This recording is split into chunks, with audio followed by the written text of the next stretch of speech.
Hello out there in YouTube land, this is Morris Man, and as always I thank you for coming and viewing my channel. Today I'm going to do another special video on vintage drum machines.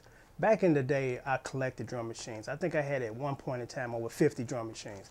I love creating rhythms, and the advantage with a drum machine versus a drummer, but of course a drum machine could never replace a drummer, but it's a good stand-in. Is in the middle of the night when you have your inspirations, you can go in and kind of program some rhythms, as opposed to pulling out your drum kit and waking up the entire neighborhood. So there were many advantages as far as having a drum machine. And today I'm just going to kind of touch on some of the vintage drum machines that I had and kind of give you my overall, I guess, opinion of them. And the first one I'm going to start off with is actually my all-time favorite. I actually had that particular drum machine for I held on to it for about 15 years until someone stole it out of my storage locker. And that machine is the Alesis HR16. Also had the HR16B. And the only difference between the two is they just had different sounds.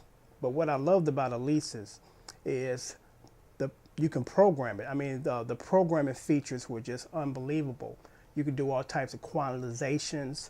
The way that it was structured in measures, it was extremely easy to put together, because what you would do was program rhythms, and once you program a series of rhythms, you can go into the bank of songwriting mode and you can chain them together and then kind of create your rhythm track. And a lot of other drum machines at that time didn't give you that capability and flexibility. So my overall, I guess, number one drum machine is the HR16. Great machine. I started off with the Roland's TR505. It was pretty good for the time being. It was a smaller drum machine. It had some pretty cool digitally stored actual drum sounds in it. And that was good for a little while till I graduated to the Alesis. To touch on some other drum machines, I had the Korg DD1. It was pretty cool because that was the first drum machine that allowed you to actually had a slot on the side of it that you can actually put in additional new drum sounds. Because after a while, you become a little tired of the handful of drum sounds that you have and you want to expand. And the HR16B and R505 wouldn't allow you to do that. So the Korg DD1 was kind of like the first that it allowed you to actually bring in additional new sounds, so your drum machine would become obsolete so quickly. And of course, the famous Roland TR909. And that was good for house music. The majority of the people that did house music back in the 80s, they swore by that drum machine. And it's a collector's item. If you have one in your attic somewhere, it's actually worth about maybe $1,500 right now. And there was another one that was, I guess, kind of like the brother to that one. It was the Roland TR7507. Actually, I'm mistaken, the TR808.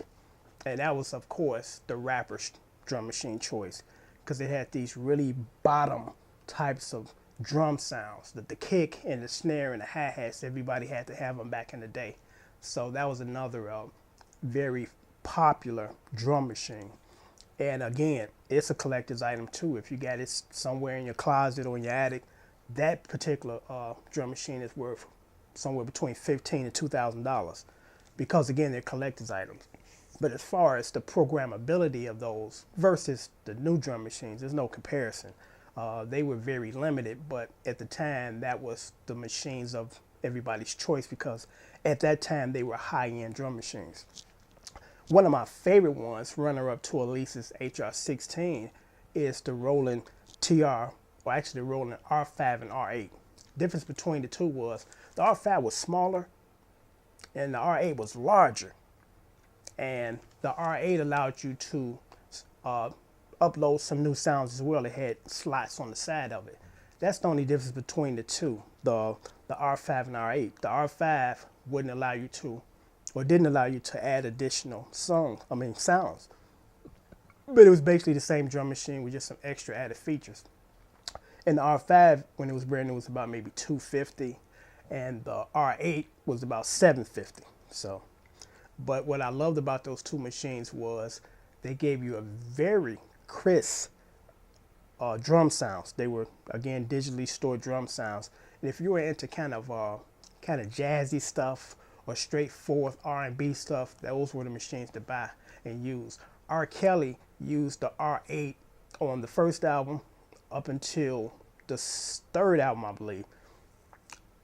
And on the second album, he used a combination of the R8 and also the Roland 505? Nope, the Roland 808. 808. So it's the R8 and the 808. So let me see. The Cayenne P60, of course, legendary. Everybody had to have one. Actually, I had owned about 4 at some point in time. And I just couldn't really get it to swing like Teddy Riley. So I kind of gave up and sold it. I thought it was kind of an overpriced drum machine to have if you couldn't really bring out the qualities, or should I say the features that made it so famous. And I attempted on many occasions to try to do the quantizing, get that swing, but I just couldn't get it. So I felt it was just too expensive to sit on it. But it is a great piece of machinery. It's also a collector's item too. And it had a lot of advantages because you can download or upload your own sounds. So that was really cool. I mean, I had probably a library of maybe 400 discs of drum sounds. And anytime I felt like loading in something new or different, I could do that. So that was the advantage of the MP60. And it's a wonderful machine if you can still grab it and find it on eBay. Actually, my very first drum machine, and I really wouldn't call it a drum machine, was the Mateo Sonic drums. It was a machine that had like 4 pads, and you hit the pass and you get these sounds. So it was pretty cool. But getting back to the HR16, I liked this so much that over a period of time, of course, the drum sounds then it became dated. But what was so cool is, you know, with the connection of MIDI, you can trigger the HR16 from another source. If you had like a sampler that had these cool updated drum sounds, you can actually MIDI it into your, at least it's HR16, and do your programming. Because up until mine got stolen, I was still actually using the HR16 to trigger these new sounds, and I wrote my drum patterns in there. So it was really cool. So that's basically it. I'm just going to kind of wrap this up as far as, you know, the drum machines. And I'm going to do a series of vintage material, or should I say equipment, because there's some people out there that want to know about how these machines or equipment work, because they might want to go out and buy it. So I'm kind of trying to give a little review or kind of a little information, you know, spill before you go out and purchase these things. So hopefully this has been helpful. And as always, again, I thank you for viewing my video and coming to my channel. Thank you.